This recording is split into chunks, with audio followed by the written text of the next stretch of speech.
Mireu, ara que som a la Setmana de l'Orgull, de fet és demà, 28 de juny, el dia pròpiament dit, ens acompanya la nostra col·laboradora Rubén Antón per parlar-nos de la història LGTBIQA+.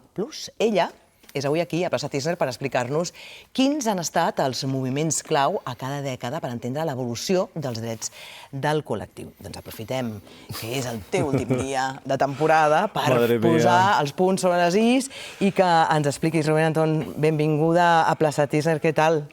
Bueno, pues la verdad que, como siempre, con la responsabilidad encima de todo lo que estamos hablando aquí y bueno, pues reivindicar toda la gente que también me está ayudando a llevar todo esto adelante, porque entre amigas académicas y no académicas llega un momento que te vuelves loca cuando estás organizándolo todo. Ya me imagino. Que son 50 años de historia resumidos en un bloquecito de, ¿cuánto? 15 minutos. Bueno, es mucha información. Sí, sí. Así que vamos al lío. Claro. Vamos al lío. 50 anys d'història del col·lectiu. Vinga, dale, venga, 50 años de historia LGTBIQA+, con sus luchas y sus logros.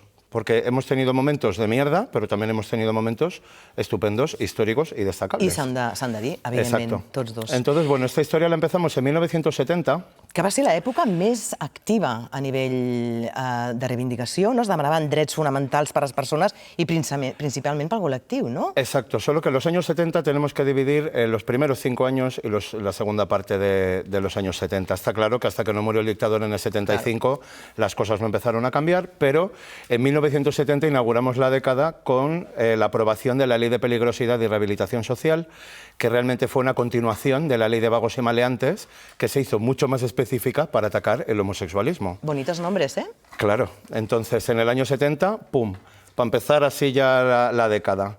Luego, en 1970 también, precisamente por este motivo, se montó el movimiento de liberación homosexual español, ¿vale?, que lo montaron Armand de Fluvià y Francesc Francino, con seudónimos, evidentemente, para que no los persiguieran el régimen franquista. Mira, aquí tenim en foto. Exacto, que fue la primera asociación de derechos homosexuales en España. Obviamente, súper oculto todo y trabajando casi de forma escondida en los pisos. Hombre, y reuniéndose. ¿qué año era? ¿Qué año era? El 70. Pues imagina't. El 70. Todavía teníamos al Tito Paco con las rebajas. Ahí sí, ahora que hablamos de las estatuas, pues sí le quedaban unos cuantos años. Le quedaban 5 añitos todavía para dar por culo porque lo hizo. Luego en el 71 ocurrió la redada del pasaje Begoña, que ya lo comentamos aquí en otras de las sesiones anteriores, que pues se detuvieron a más de 300 personas y se lió pardísima en Torremolinos, que fue a nivel internacional incluso muy sonado porque había muchos actores y gente conocida del cine y de tal a nivel internacional que estaban allí pasándoselo bien y apareció la policía de repente y la lió parda. Hace poco he estado allí, que ha sido el orgullo a primeros de junio en Torremolinos, y estuve en el pasaje Begoña precisamente y yo decía, qué bonito tenía que haber sido esto, que es una callejuela como muy escondidillo todo, con locales en la primera planta y en las plantas bajas, ¿no? Y los sótanos, o sea que eso había tenido que serlo más. Luego, en 1975, se funda el Front d'Alliberament Gay de Cataluña, que es una de las primeras organizaciones que ya sí que se montan una vez muerto el dictador. Claro, porque hasta que... Es que yo no sé realmente por qué en el momento en el que murió, como que de forma automática se abrieron como según qué puertas. Como si no hubiera dejado un legado de mierda que seguimos teniendo hasta el día de hoy en cierta parte. Tienes mucha razón amb el que estàs dient, eh? T'entenc. Pero fue un poco así, ¿no? Sí. Que de repente dices, ¿cómo es posible que es como muere, pum, y de repente se empiezan a legalizar las cosas? Dices, ¿tanto poder puede tener una persona sola o realmente lo ha repartido?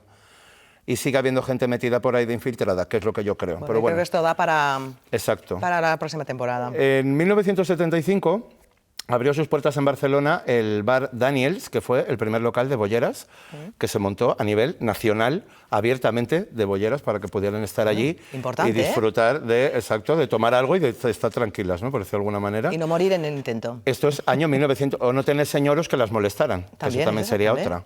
Entonces esto, año 75. En el 77 se hace la primera manifestación del orgullo en Barcelona, que es la mítica de las Ramblas de Barcelona, que tenemos algunas imágenes por ahí que ya está a la saciedad.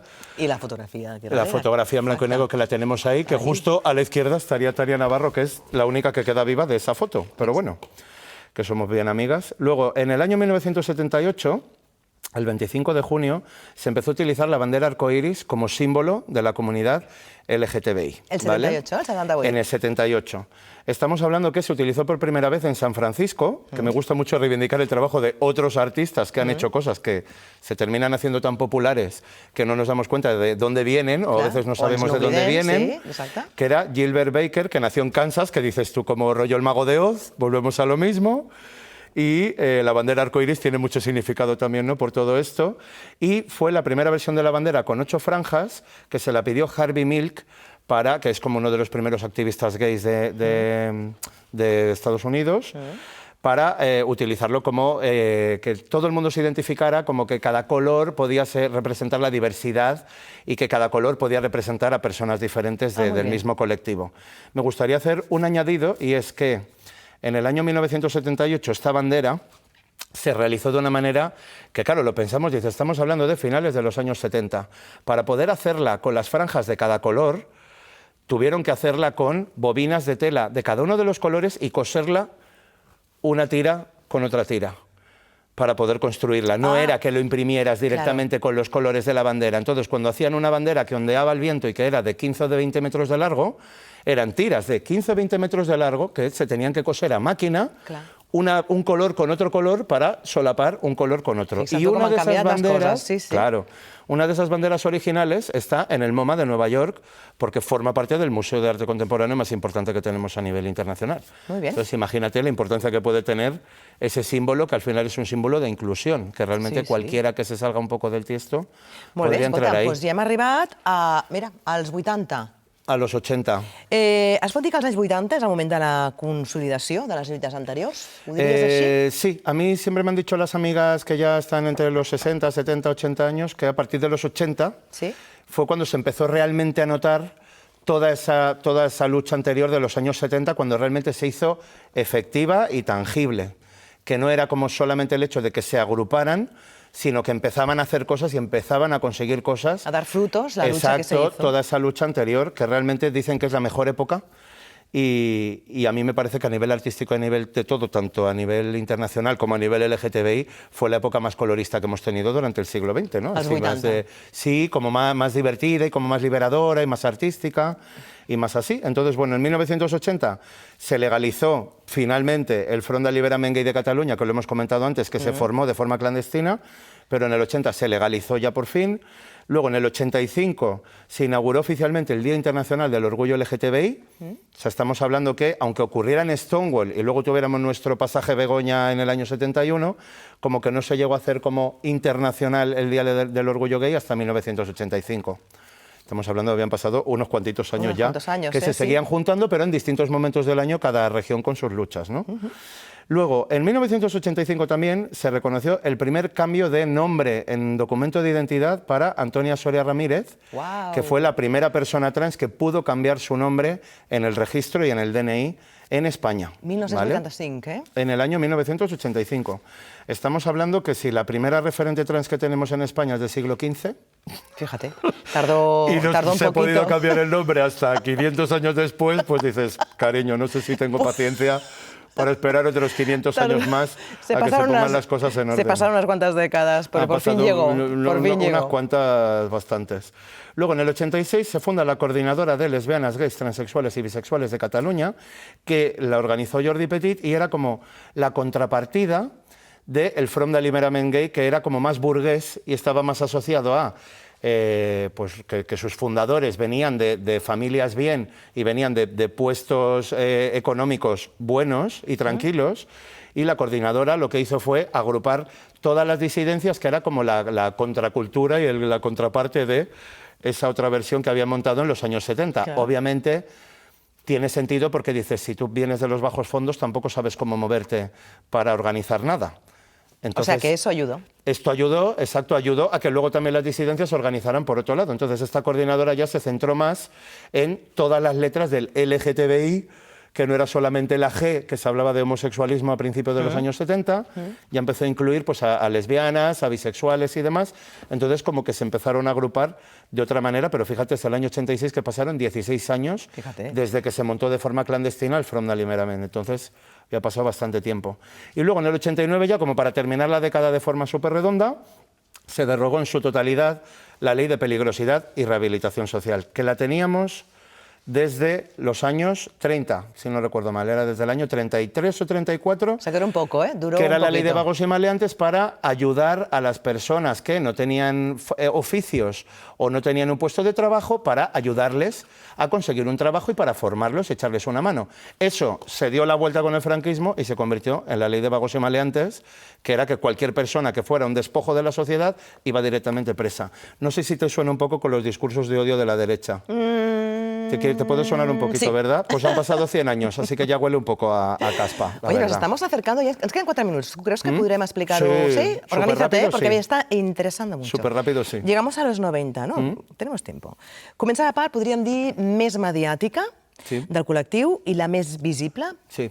Per què? Què va passar als 90? La más visible y la más mediática, pero a la vez que te haces visible es cuando más te pueden joder, porque estás en el punto de mira, que Claro. es lo que nos está pasando ahora a Estás en nivel la calle, social. sí. Ahí está, eres visible, estás en la calle y te señalan con la pistola que tienes el punto rojo en la cabeza. 1991. Es asesinada Sonia Rescalvo en el Parque de la Ciudadela. Asesinada con todo lo que eso conlleva, ¿vale? Y es el primer delito de odio tipificado por la ley hacia una persona trans que llega a juicio, ¿vale? En el Estado español. Estamos hablando de 1991. En el 93 abre sus puertas Bercana, que es la primera librería LGTBI a nivel español, que estaba en la Plaza de Chueca, en la misma Plaza de Chueca, que yo la conocí poquitos años después. Y yo en ese momento ni me planteaba los años que podía llevar abierto, ¿no? Pero fue muy sonado también el que tú pudieras ir a un lugar a conseguir información después de tantos años de dictadura sin tener acceso a según qué cosas, ¿no? En el 94 se inició la publicación de la revista Shanghái, que sigue vigente totalmente a día de hoy. En el 96 se hizo el primer orgullo en Chueca, Madrid, celebrando como las fiestas del barrio de Chueca también, que realmente tenía carrozas y que era a modo festivo, que no era solamente una manifestación.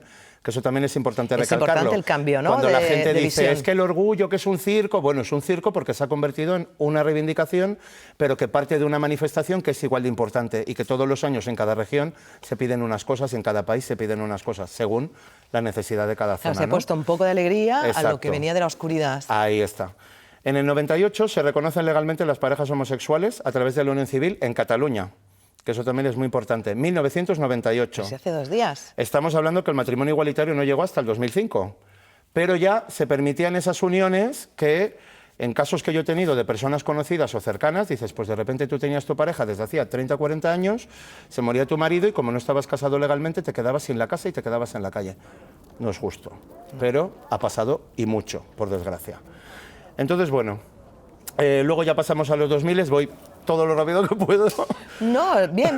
¿Vamos Más bien? que nada porque sí, porque voy a arribar al final. Ve. Vale. Venga.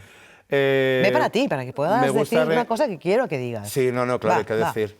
Entonces, bueno, en los 2000, Viviana Montoya, en el año 2004, fue la primera mujer trans que se hizo una reasignación genital en España. No significa que no se hicieran desde ya los años 20, los años 30, exacto. Pero es la primera vez que se hace de forma pública en España, ¿vale? Entonces estamos hablando que esto es el año 2004. Hasta ese momento las mujeres trans se tenían que ir a otros países para poder hacerse ese tipo de cirugías, principalmente en Casablanca a mediados del siglo XX. Luego, en el 2005, se publicó la ley del matrimonio igualitario, que ahora lo acabamos de comentar, que también fue otro pelotazo, y me gustaría hacer una reflexión porque tanta gente que estaba en contra de todo eso, ¿realmente ha afectado en algo? A día de hoy, que han pasado casi 20 años, ¿ha afectado en algo realmente que esa ley saliera adelante? Pues lo que dieron, lo que molestaron para que eso no fuera así, lo que costó, tela marinera, y los costó. años que costó para que luego realmente, con el paso del tiempo, nos damos cuenta que no era tan importante, Claro. ¿no? ¿Cómo que va a pasar? Que solo te afecta si te atraviesa de forma directa, sí, ¿no? A mí, Claro. a mí ¿qué más me da? Claro.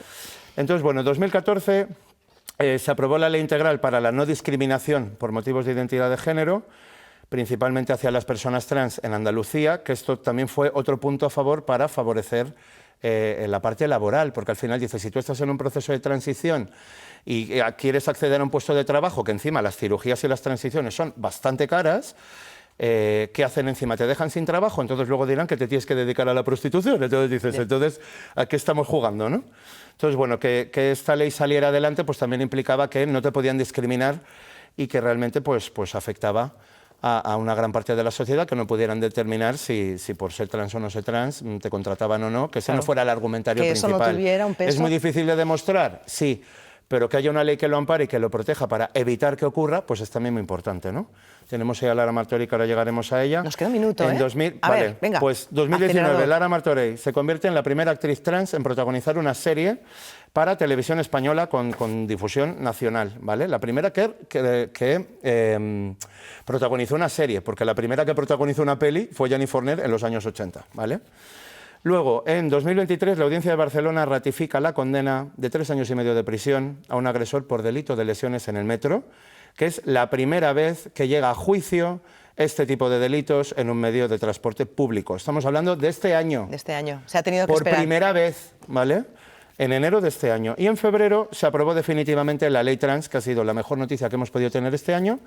Y realmente pues ha sido un subidón después de ver toda la trayectoria de la cantidad de cosas que han pasado, decir que por fin lleguen las cosas, nada llega de forma gratuïta. Rubén, a veure si podríem agafar aquest tall i portar-lo a les escoles i passar-lo entre la gent jove, perquè vegi el que ha costat arribar a on som ara, que sembla que en principi, malgrat moments puntuals, es pot viure almenys en una ciutat com Barcelona amb bon percentatge de llibertat. Claro. Y ya para terminar, me gustaría agradecer sobre todo a todo el equipo de Plaza Tisner, que los tenemos a todos por allí, y por ahí arriba y por detrás y en maquillaje y en todas partes, porque de verdad que es un gustazo.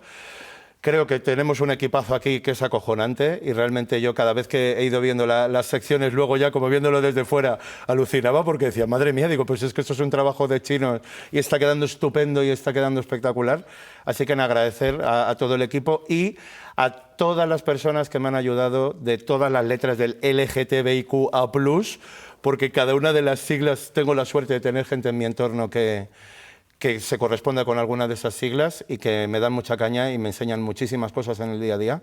Y también agradecerles eso, que al final dices, oye, pues si no formamos esa comunidad y hacemos esa bola, pues tampoco vamos a poder avanzar. Es que era lo que hablamos. Si nos quedamos de forma independiente no llegamos a ningún sitio. Así que yo agradecida a todo lo que pase. I quin gust tenir un espai on poder també el col·lectiu parlar i explicar les vostres situacions, que no sempre, com hem vist al llarg de totes aquestes dècades, ha estat possible. Rubén, doncs ha estat un plaer. Me falta una frase. A ver. Una frase muy importante, que es que si el travestismo es revolución, libertad y llevar la contraria, que viva el travestismo. Pues viva el travestismo y la revolución. Muchas gracias.